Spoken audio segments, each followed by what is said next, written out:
শুধু তাদের জন্য যারা মনে করে যে উইমেন আর কমোডিটিস, শুধু তাদের জন্য যারা মনে করে যে না সেই স্ত্রী মানে সে শুধু বাড়িতে তার একটাই কাজ সকালবেলা উঠে থেকে রাত্রিবেলা শুধু রান্না করা, বাচ্চা সামলানো, আর কোনো বাড়ির কাজ নেই।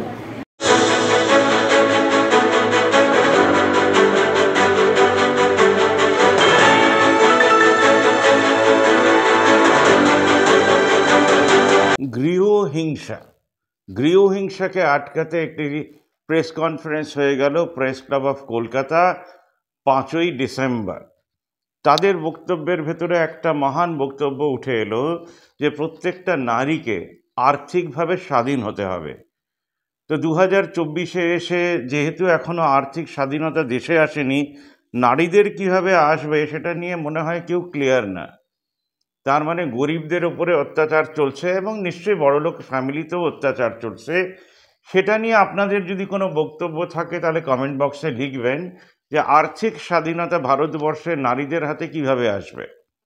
বিভিন্ন ধরনের অত্যাচার চলে গৃহের ভেতরে, ঘরের ভেতরে, সমাজের ভেতরে, আমরা চুপ থাকি। একমাত্র ক্রাইম হলে বেশিরভাগ ক্ষেত্রে দেখা যায় যে আমরা এফআইআর করি। তাই নারীদেরকে সুরক্ষা দেওয়ার জন্যে নারীরা পাড়াতে এক হচ্ছেন এমনও দৃষ্টান্ত আমাদের দেশে এখনও দেখা যায়নি। সব খবরের কাজ হচ্ছে আপনাদেরকে রিপোর্ট করা, কিন্তু ভাবনামুখের কাজ হতে যাতে একটা সমাজ ঘুরে দাঁড়াতে পারে সেই রিপোর্টটা তৈরি করা। শঙ্কর দত্তের ক্যামেরায় ধরা পড়ল কালকের প্রেস কনফারেন্স এবং তার কথা মতন আমরা জানতে পারলাম যে কী কী ঘটনা ঘটেছে। তাই আপনাদের কাছে আহ্বান থাকলো, আপনারা যে স্তরেই বাস করেন না কেন, যে কোনো দিন চাইলে ভারতবর্ষকে একটা শুভ সকাল দিতে পারেন, যদি আপনারা মনে করেন যে আপনারা ঘুরে দাঁড়াবেন। এটা মাতঙ্গিনী হাজরার দেশ, এটা ভুললে চলবে না। তিলতা ওয়াজেদের দেশ। আজকে একজন ডক্টর মারা যাওয়াতে আমাদের দেশে কোটি কোটি লোক উঠে দাঁড়িয়েছিল।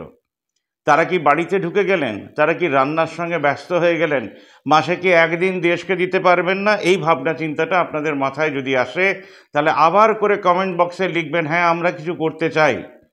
বিচার চাই শুধুমাত্র সিজিআই এর উপরে বসে একজন জাজ দেবেন না। 140 কোটির দেশে তার কোনো গুরুত্ব নেই, কিন্তু তার বিশিষ্ট পদ আছে, সেই পদ ধরে তিনি 26 কোটি কেস নিজেই সলভ করতে পারবেন না। 6 মাস পরে তিনি চেঞ্জ হয়ে যাবেন, আগের জাজ যেমন সুমোটো কেস নিয়ে চেঞ্জ হয়ে গেলেন।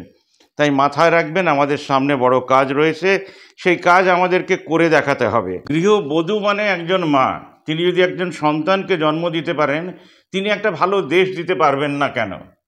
আজকে আমাদের দেশে প্রচুর স্কুল বন্ধ হয়ে যাচ্ছে যেটা সরকারি, সেটাকে আবার করে খুলতে পারবেন না কেন? আপনাদের ভাবনা চিন্তার ভেতরে যদি কোথাও এটা থেকে থাকে যে একজন মা হেনস্থা হচ্ছেন গ্রামে বসে, তার পাশে আপনারা দাঁড়াবেন, তাহলে পাড়াতে আপনাদেরকেও এক হতে হবে, পোস্টার আপনাদেরকেও লাগাতে হবে, তাতে ফোন নাম্বার আপনাদেরকেও দিতে হবে, এবং দেশকে এগিয়ে নিয়ে যেতে পুলিশকে সাহায্য বা সরকারকে সাহায্য আপনাদেরও করতে হবে। আসুন, এই যে মুভমেন্ট, এটার দৃষ্টান্তমূলক কাজ করছেন বাবলি মুখার্জি। তিনি লাইভে এসে গৃহগুলোকে এক করছেন, বধূ নির্যাতন যে হচ্ছে তিনি চেষ্টা করছেন ফ্রন্ট ফুটে খেলে যাতে আপনাদের পাশে দাঁড়াতে পারেন। তাই মাথায় রাখবেন, যা কাজ করবেন লাইভ করে করবেন, যাতে পুরো পৃথিবী দেখতে পারে মায়েরা কিভাবে মায়েদের পাশে দাঁড়াচ্ছেন। আর একটা কাজ যেটা আমরা করি সেটা গর্ব করে বলি, আসুন প্রতিমের এই প্রতিবেদনটা শুনে নিন, তাহলেই বুঝতে পারবেন আপনাদের করণীয়টা কি। আজকের মতন এতটাই, ধন্যবাদ। ভাবনামুখের পক্ষ থেকে আছে নরেশ জৈন। আমরা শ্রীরামপুর প্রিমরোজ একটা সমাজ সচেতনমূলক কাজ করে, একটা নিউজ পেপার ব্যাংক চালায়, just like a cash bank. যে কোনো রকম কাগজ, পুরোনো খাতা, বই বা অপ্রয়োজনীয় কাগজ যেটা নিউজ পেপার নয়, সেটা আমরা জমা নিই প্রিমরোজে শ্রীরামপুরে, এবং সেটাই আমরা আবার পরবর্তীকালে বিক্রি করে সামাজিকভাবে কোনো কাজ করি বা দায়বদ্ধতা প্রদান করি।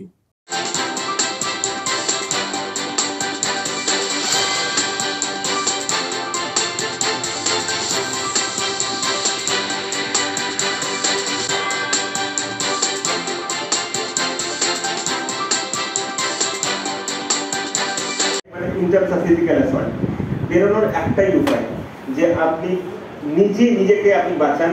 যে মুহূর্তে আপনার কাছে কেউ হাত তুলতে আসবে, আপনার গায়ে হাত তুলতে আসবে, সেখানে আপনি নিজেকে প্রোটেক্ট করুন। এটা ছাড়া আপনি আপনার রিলেটিভ, বন্ধু বান্ধব, তাদেরকে জানান যে আপনার বাড়িতে এরকম একজন লোক আছে যে আপনার গায়ে হাত তুলছে, এবং সেইটা জানিয়ে রাখা ভীষণ ভীষণ দরকার। তারা শুনুক না শুনুক সেটা ইম্পর্টেন্ট না, আপনি অন্তত আপনার এন্ড থেকে জানিয়ে রাখুন যারা তার বন্ধু বান্ধব, রিলেটিভ, আপনার নেবার্স যে এরকম বাড়িতে হচ্ছে। অন্তত যদি 10 জনকে জানান, অন্তত 2 জন হয়তো সেই সমবেদনশীল হলেও হতে পারে। কিন্তু সব থেকে গুরুত্বপূর্ণ, যে মুহূর্তে আপনার গায়ে হাত তুলতে আসছে সেই মুহূর্তে কিন্তু আপনি তাকে স্টপ করুন।